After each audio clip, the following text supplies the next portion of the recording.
Hey, my name is Andrea Smith. I have the privilege of being the pastor of West Church, a United Methodist worshiping community, and I am so glad that you're taking a few minutes out of the busyness of life. And when there are so many competing things going on for your time and attention, I'm so glad that you're taking a few minutes to experience this message and this faith-based experience this morning. It is, if you are worshiping with us live stream, I'm so glad that you're here. I would love for you to type your name, your first and your last name in the chat room. And hey, here's a new challenge for you. In the chat room, how about like greeting one another? Like if you see somebody's name and you know them, or even if you don't know them, say hello to them. We have lots of new folks that are coming to West through our online worship experience. And hospitality, radical hospitality, is one of our core values. It's who we are.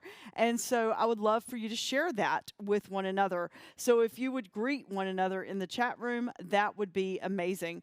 If you're listening later on throughout the week via podcast, that's awesome too. I would love to know that you checked out this message. Would love to know what you thought. If you have any questions or thoughts around it, you can let us know that you are here with the West community, you're new to the West community, by texting the word welcome. I'm going to read the number in just a second. You can see it on your screen right now, but again, get your mobile devices ready. I'm going to text it to you, and we would just love to know that you are here, that you're finding out about West, and what we can do to help you in the days ahead.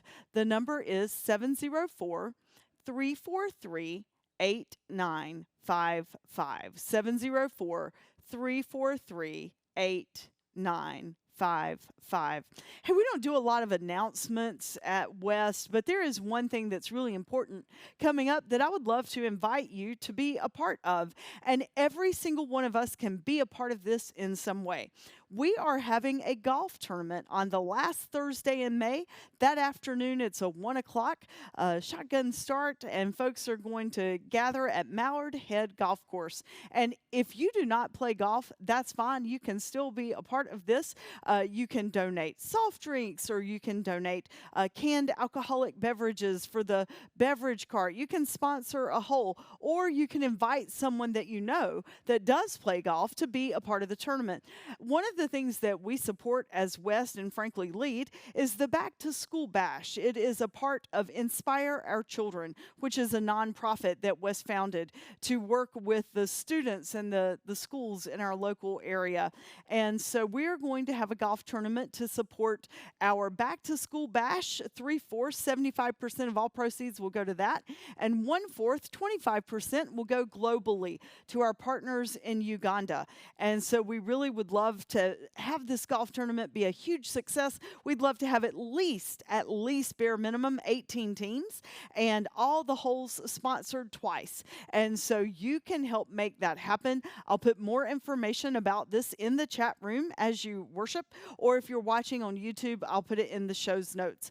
But we'd love for you to help make the golf tournament a success so that we can do more powerful ministry in the days and years to come. So thank you. And now I invite you to prepare yourself for a message on shame.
Last week, we celebrated the resurrection and what that means to us as followers of Christ.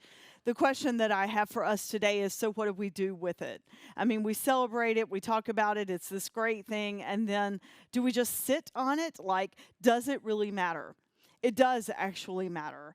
And so, over the next several weeks, we're going to talk about how it matters. We live in a time that the words cancel culture are a real thing. And luckily, the words of cancel culture, they originated out of oppression and prejudice and bias and just horrific acts that were happening towards different groups of people, towards ethnic groups, towards gender groups. And so the words cancel culture came into being. I would like for us to look at the idea of cancel culture and us canceling some things out in our lives that we need to get rid of. And the very first thing that I would like for us to look at canceling out is shame. It's frankly one of the things that can come out of the beauty of the resurrection if we look at it deeply and try to understand the life and the impact that Jesus had. We can actually cancel ourselves out from this feeling and this way of being that is shame. Now, Brene Brown is a phenomenal TED speaker, author, psychologist. I mean, she's done so much research, written so many books, and she has a TED Talk on shame. I'll put a link in our show's notes today that you can go explore her talk on shame and vulnerability and daring greatly. She has lots of books as well. And so I've listened to her and prep for this, but I would like to tie like science and psychology into our faith this morning. And so hopefully by the end of this message, you will be able to identify where you have shame in your life and what can we do with it? How can we cancel it out? And I think the answer comes in looking at the beauty of the crucifixion and the resurrection. So the first thing that I want us to do is to understand, where does shame come from? Have you ever been ashamed of something? Something that you've done, perhaps, or something that you've not done. Have you ever felt that feeling of shame? Well, shame shame typically comes from one of three things. So, first, it would come from words that were critical given to us from authority figures or perhaps our parents in our childhood. Words that told us that we weren't good enough or that we needed to be better or we needed to do things differently. So harsh, critical words that just we hold on to and they plant seeds in the back of our minds. That's one place that shame can come from. Another place that shame can come from, and it's such a rapid growing thing in our society today, is bullying. And luckily, like our school systems, they're dealing now with bullying like they didn't already have enough to do, but they are dealing with the concept of bullying and that kids bully one another. But if you've ever been bullied, the fact and the reasons that you're being bullied, those things cause feelings and thoughts of shame. Again, we feel like we're not good enough. And so we latch onto those words that we hear from other people and the actions of other people that put us down. And that causes us to live into a place of shame. There's a third thing that causes us to live into and live out of shame, and that is the fact that sometimes we do mess up. We do things, we have behaviors, we have tendencies toward behaviors that get us into trouble. They're bad decisions. They're things we should not have done. And so in a few weeks, we're actually going to look at canceling out the bad and embracing forgiveness, because that's part of this, like to be able to let go of the guilt that we have. Guilt's one thing, shame is another. And so in a few weeks, we're going to deal with guilt and forgiveness. Today, I want us to understand shame. So I want you to do a little multiple choice test with yourself, and I want you to look at these answers. The multiple choice question is, which of these have you ever felt? I have felt like I'm defective. I've felt like I'm damaged. I've felt like I'm flawed. I've felt like I'm dirty. I've felt like I am impure, or I've felt like I'm disgusting. Now, I want you to look at those words again and ask yourself, do you feel, not past tense, but do you feel any of these things right now? Defective, damaged, flawed, dirty, impure, and disgusting. Any of those words link to our existing in a place of shame. So I want you to understand something about shame and guilt. Shame is about who we think we are. Guilt is about an act or an action that we have done, whether intentionally or unintentionally. And like I said, we'll deal with that in a few weeks. But shame, it's not about an action. It is about us as a person. It's looking at ourselves and thinking about ourselves that we are flawed, we're disgusting, we're defective, we're impure, we're unwanted, we are not enough. We conclude that we are unworthy, and therefore we are unwanted, unworthy. Have you ever felt unworthy of something? Like sometimes it's small and rather innocuous, but other times it's pretty significant.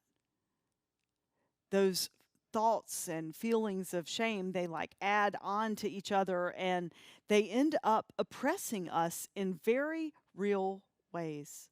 Brene Brown says, and I don't think any of us would really disagree, that shame is an epidemic that exist among us. And it's not something that we talk about a lot, which is frankly why we're doing it today, the first Sunday after Easter, the Sunday that we celebrate newness in life and the power that comes from the resurrection. Like, what do we do with that? Well, we use it to cancel out the stuff that gets in the way of us feeling wanted and loved and at one with God. And the first thing that we need to cancel out is our shame. We think we're unworthy, and therefore we conclude that we are unwanted. And that simply is not true. Shame is a dangerous thing because it really has some significant results that play out in our day-to-day lives. And shame damages not just our own mental psyche, but it damages all the things that come out from us, like our job performance, our relationships, our interactions with one another, our ability to be a part of community, those things that bring us joy. Shame robs us of those. The results of shame, the first one is that we become perfectionists. And I want you to think about these things and think about yourself as I talk about these things. Like, does any of this describe you? Like, you're a perfectionist. You feel like you have to get it right, and you don't give yourself any room for error. That's one of the things that I find in managing the staff and our staff over the last 13 years is so many of us, we are driven by being perfect. And one of the things that I keep trying to reiterate to our staff is it's okay to fail. If you aren't failing, frankly, you're not trying hard enough. But because we carry these feelings of shame and unworthiness, like we're scared to try because we're scared we're going to fail. We're scared we're not perfect. None of us human beings are perfect. We're all going to make mistakes. That's one of the reasons that as a church, like, we don't beat people over the head and talking about sin, because we're all sinners. We mess up. Every single one of us, we mess up. And so if all we do is go around pointing fingers at one another, nothing good comes out of that. We have tried, and we do try to create a culture here at West where we recognize that we have all got stuff. We've all got baggage. We've all got things that we wish we had not done. But we also recognize that God is a God of new beginnings, a God of freedom, a God of love, a God of grace, and we can be set free from all those things. But if you find that you are driven towards perfectionism and you feel this just innate need to be perfect, I want you to ask yourself, is any of that attached to shame? Do you feel ashamed of something? And that's what's making you drive for that perfection. The second thing is that we are critical. When we are shameful and we are just embraced and engulfed with our shame, we become so critical of ourselves that it bleeds out into our other relationships, and we take that critical nature and then we become critical of other people. I won't share specific examples, but I can give you some of people that have been in relationship with over the years because they carried stuff that they were ashamed of. Then they were critical of me or others that they loved, and it just kept bleeding out. Shame feeds on criticism and having a critical nature. So what if we do some honest introspection and see if we have something that we are ashamed of that is causing us to be critical of ourselves and of others? And then the third dangerous part about shame is that it is so self-defeating to ourselves. And we think actually it's going to shield ourselves from making a mistake or whatever, because we have these self-defeatist thoughts like, I'm not good enough to do that, so I'm not even going to try. Not trying is not an option. It's not living. It's not embracing the opportunities that we have before us. Those are the three things that result in shame, or result from shame: being perfectionist, being critical, and having these self-defeating thoughts that just thwart us from doing and being that who we are created to be. I shared with you that shame is an epidemic per Brene Brown, and it's true. Like, it leads to addictive behaviors. It leads to violence. It leads to suicidal ideation. It is a prime component in folks that deal with eating disorders. It drives so many personality disorders. There's not really anything good that can come out of shame. So the invitation today is to get rid of it and to cancel it out. The image that you're going to meditate on in just a second as I read a passage of scripture for you today is actually traced back to the 3rd century. It is an example of scripture from 1 Corinthians. It was found in ancient Egypt, and it is the original Greek text that was written on papyrus, and they're powerful words, talking about how Christ is raised from the dead, and now he is alive and well. And because of that, we too can have new life in Christ. This is one of the letters that the Apostle Paul, who could have been a person consumed with shame, because he persecuted people and killed people, that could have defined his worth. But because he encountered a resurrected God, he did not exist in feelings of shame. Instead, he took his shame and he allowed it to transform him. I would invite you to do the same. And I'm going to read to you some words from the book of Hebrews. These are words written talking about how and why we can cancel out shame. I invite you to meditate on this image as you hear these words. Do you see what all this means? All these pioneers who blazed their way, all these veterans that are cheering us on. It means we'd better get on with it. It means we need to strip down and start running and never quit.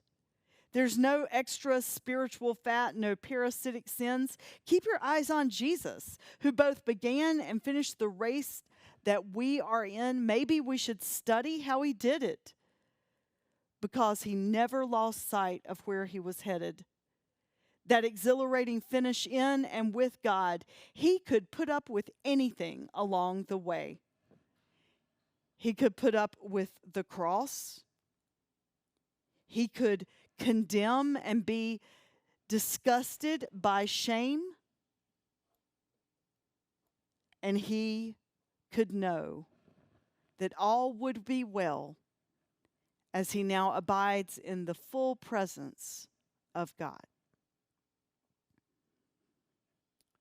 It says Jesus could put up with anything, like he could go to the cross. But we read that in that space, in that death and then resurrection, like we read in Hebrews that Jesus despises shame. If we will take the focus off of ourselves and instead put our focus on Christ, believe it or not, even though it sounds, like pie in the sky, we can actually let go of our shame. And I want to show you how. Shame needs to be gotten rid of, and we can change it and get rid of it by the way that we think.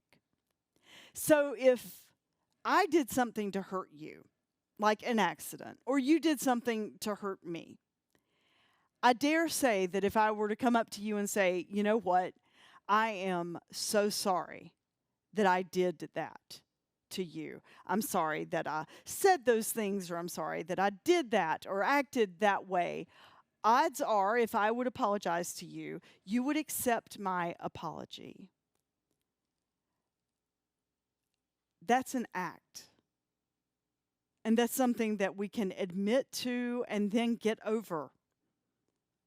But when we have shame, like it's a part of who we are, and we allow it to change how we view ourselves. So there's this huge difference in being able to say, you know what, I am sorry that I made a mistake. Like that's an apology. Shame would have us think that I am the mistake. And that's when we find that it's very hard to get over, but it doesn't need to be. Shame needs three things to grow and to thrive. Shame needs secrecy, like nobody knows what's going on. It needs silence. And it needs permission. It needs secrecy, it needs silence, and it needs permission to exist. Odds are we all have something that we're ashamed of. Craig Rochelle is this amazing pastor, leader of Life Church. I think he pastors like 36 different churches across the world. They have this huge network, and he is a powerful speaker.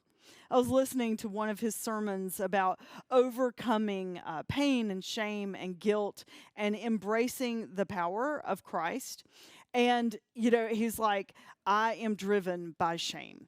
He said that his therapist helped him understand that he was driven by shame, and it's what drives him to be such a perfectionist and why he's been so successful, coupled with, the presence of God and that kind of stuff. But he has just been so driven throughout all these years because of his shame of his past. In his message, he shared about how when he was in 5th grade, he got a hold of his best friend's dad's magazine collection. They were not like Hot Rods, Cars R Us, nor was it Time magazine. It would have been his friend's dad's pornography collection. And Craig talked about how, like, that, getting a hold of that and looking at all those, and some would say, okay, that's just a normal part of growing up, but apparently Craig like embraced them and like just sort of held on to that for quite a while. And it caused him to feel dirty and embarrassed inside.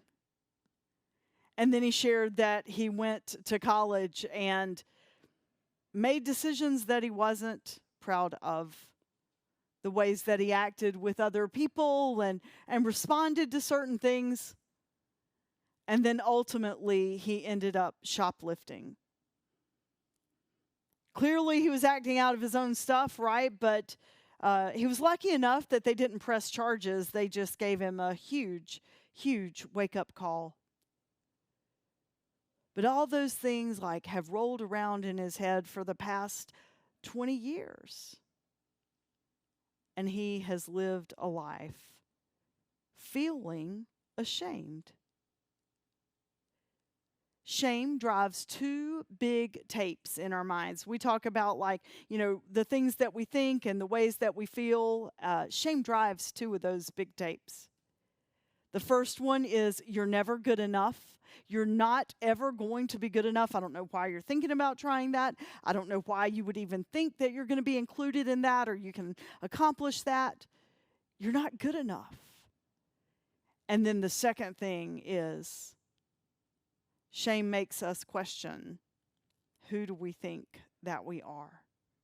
Like if an opportunity is before us or we're in a relationship with someone, there's so many different things like shame makes us question, who do you think you are? To even be here, to hold this space, to have this relationship, to have this good fortune. Who do you think you are?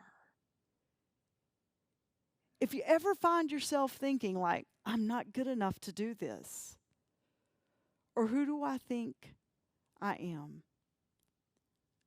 I would love for you to recognize that that is driven by shame. The cure to shame is to stop focusing on who we are and instead focus on who Jesus is. One of the coolest things about Jesus is that he had this insight into other people. So before his crucifixion and ultimate resurrection, he knew that those who were around him were going to fail him. He knew that Judas, one of the disciples, one of the followers of him, was going to sell him out for some money. And he knew that Peter, whom he refers to as the rock that the church is going to be built on, he knew that Peter would deny even knowing him. And yet he still loved them. So Peter, after Jesus was arrested, they came to him. He was sort of loitering around during that time to see what was going to happen. And 3 different times he was asked, do you know that man? Like, are you one of his followers? And every single time he said no. Jesus had told him that that was going to happen, that every time he would deny him, the rooster would crow. And by the time that the rooster crowed 3 times, he would have denied him. And Peter's like, I would never do that to you, Jesus. Like, you're my BFF. Like, that's not going to happen. You're my bud. And Jesus is like, yeah, you are.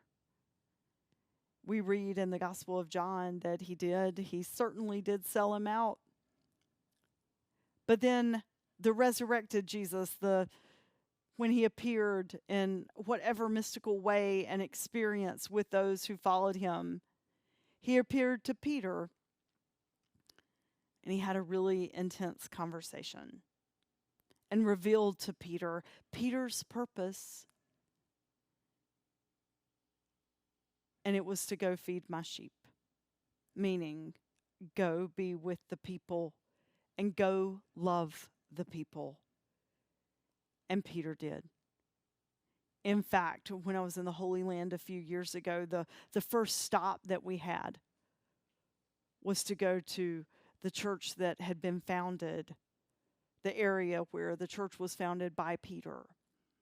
And it is, tradition says, the space where Peter had the dream that all the animals were there, and he was dreaming about the Jewish law and that they could eat from some and not eat from some. And God appeared to Peter in his dream and said, look, you don't have to distinguish. Everything is good. Everything that I've created is good. And so there's no more distinguishing between bad and good and what's sacred and what isn't.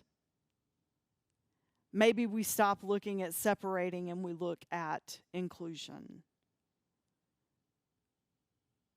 Peter didn't have to be ashamed. He'd done what we would think of as just, abhorrible, but he didn't have to be ashamed. He didn't have to think he wasn't worthy. He didn't have to think he wasn't enough. He could go and live in his existence and do powerful things, things that changed the world, because we're here a couple thousand years later talking about it. Peter did not live into shame because he didn't focus on himself. He looked at Jesus. And Jesus never wanted anyone to be ashamed. In fact, his dying words were to offer grace and forgiveness to the very people that put him there. That would have been a prime moment for him to inflict some thoughts and actions on how they messed up and how they should be ashamed. But he didn't. He gave them grace. I invite you to look at this quote by Brené Brown. If we can share our story with someone who responds with empathy and understanding, shame cannot survive. Remember I told you how shame grew, secrecy and silence? The antidote to that is to actually share it with somebody. And when they practice empathy and listening and say, me too, I struggle with things too, it gives us permission to let that stuff go. Now, you may not want to confess your stuff, your sin, your barriers to somebody else. I am a safe space for you as your pastor. I'm willing to hear whatever it is that you need to say so that you can let go of your pain and let go of your shame, and it never leaves anyone else, or it never leaves me to go to anyone else, but it can leave you. But if you don't want to confess it to a human, I get that. You don't have to. You can open yourself up to the awareness and the mindfulness of God. Think about the person Jesus. Think about the way that he lived his life. Think about how he loved all people, even the ones that were bullied, even the ones that were told that they were not enough, even the ones that lived lives full of shame. Those are the people that Jesus hung out with, that he invited to follow him. And just picture yourself as a part of that story.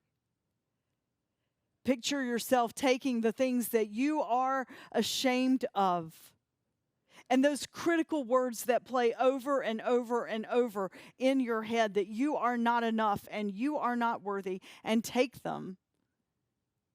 And picture yourself taking them to the very man that was dying at the hands of other people and never condemned, never was angry, never was harsh.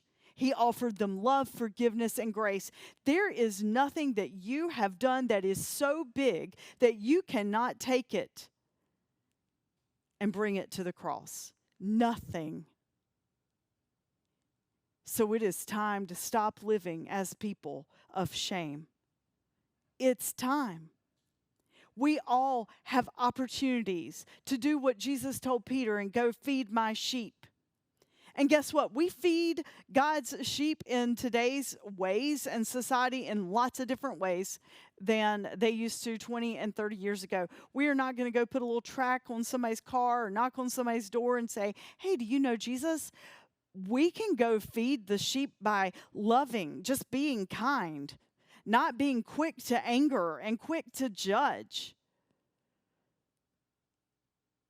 We can share love in and through all things just by being who we are and being in a place of peace and contentment. Do you live that way? Or do you struggle? Struggle with not feeling good enough. Struggle like you're feeling like you're just not worthy. I don't know what generation you are watching this. I'm a Gen X, which means I was born between the years of 1965 and 1980.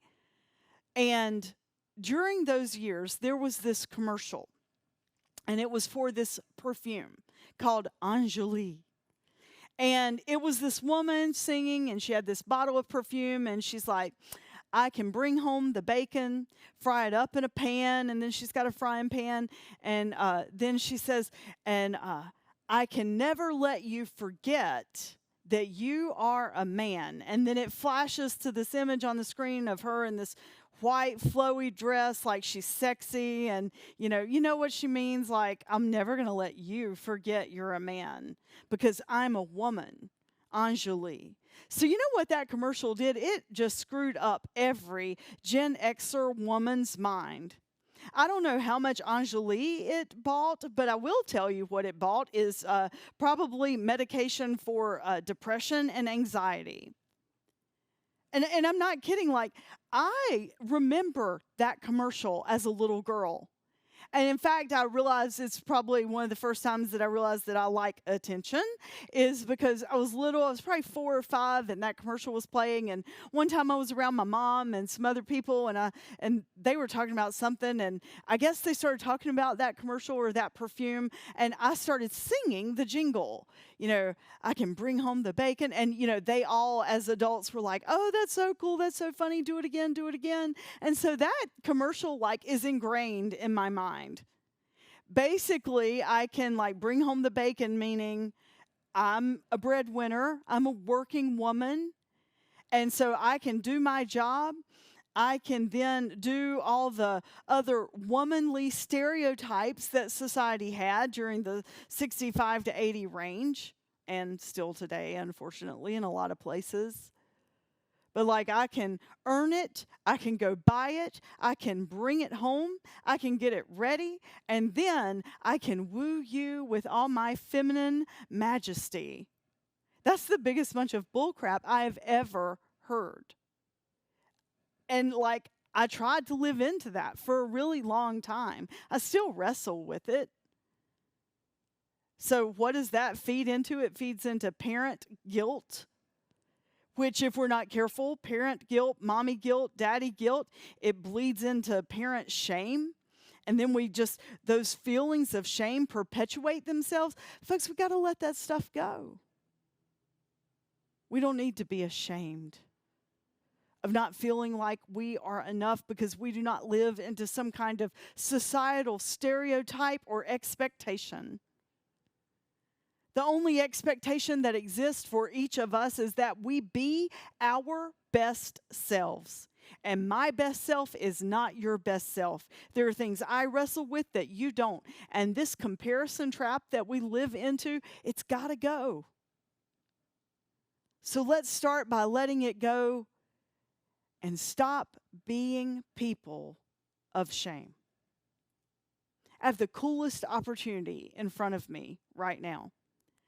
Michael Pollan is a famous author, and he has a documentary on Netflix, and he's written about food and nutrition and also some of the research that Johns Hopkins has done with the use of psychedelics to treat stage 4 cancer patients, depression, anxiety, alcoholism, addictive behaviors, eating disorders.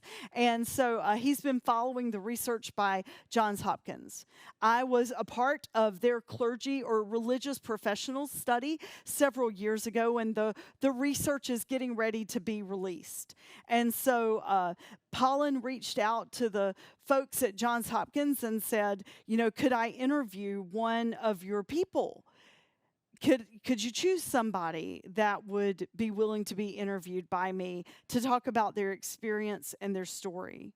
And so the leaders of the research reached out to me and said, would you be willing to talk to Michael Pollan? I'm like, oh my gosh, like, really? Me? You want me? And I figured that they had just emailed like all the people in the study and blind carbon copied me. And so, I wouldn't even let myself believe that they had chosen me. So I wrote back and they wrote back and they're like, no, we want you. We want them to hear your story because it has so much power. And so they sent me Michael Pollan's email just yesterday. And I was scared to write the man. I'm like, I don't know how to write somebody this famous. I was talking to Tom and a friend about it, and they're like, he's just a person. And so what? He's famous and has books and TV shows and stuff.